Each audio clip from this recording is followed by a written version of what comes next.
it was fascinating how something that seemed so rule-based and so steeped in tradition could disappear overnight.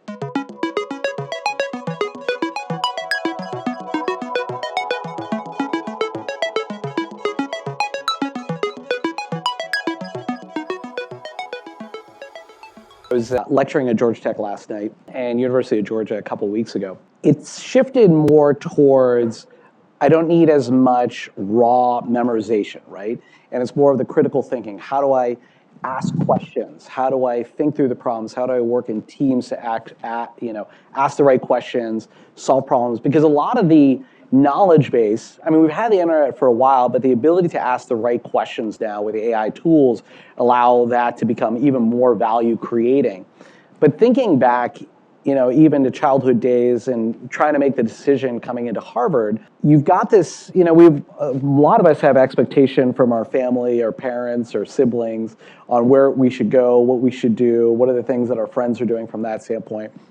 As you're going through that process, you're in Boston, obviously, so Harvard's down the street. Walk us through kind of like the decision-making process of who, what, why, where, when, because did you know at that time, hey, this is the track and then I'm going to go to law school and go down that path, or was that even before? Absolutely not. Absolutely not. And yeah, the decision to go to Harvard was much more influenced by it was down the road than anything else, and wasn't a good decision for me. And so it wasn't. I was in college in a very unusual period of time. My description of it is my freshman year in college.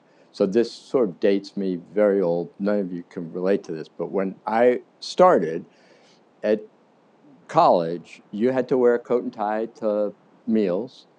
You had your dorm room, and there was something called parietal hours. They were gender-specific dorms. Your door had to be open at all times, and there was always a 3-foot rule. You had to have 3 feet on the floor. And that was a rule in the freshman year.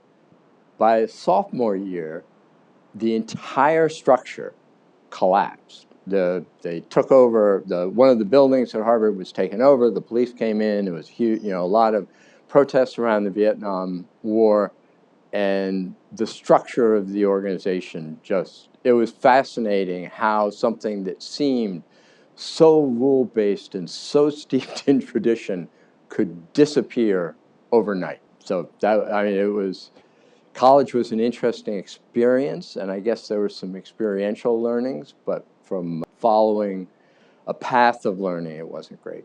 So that means that there is this discovery path, right? Yeah. As opposed to saying, here's my vision, this is what I'm going to do for the next 20, 30 years. There's this process of discovering meaning and direction through that whole process, especially at that time in history, right? So you're going through Harvard.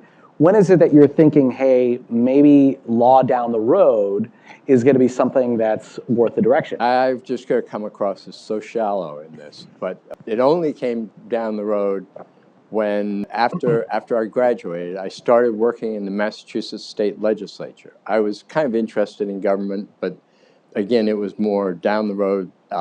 So I started working. I'm a staff person, which they didn't have a lot of. I was a staff person in a committee in the state legislature.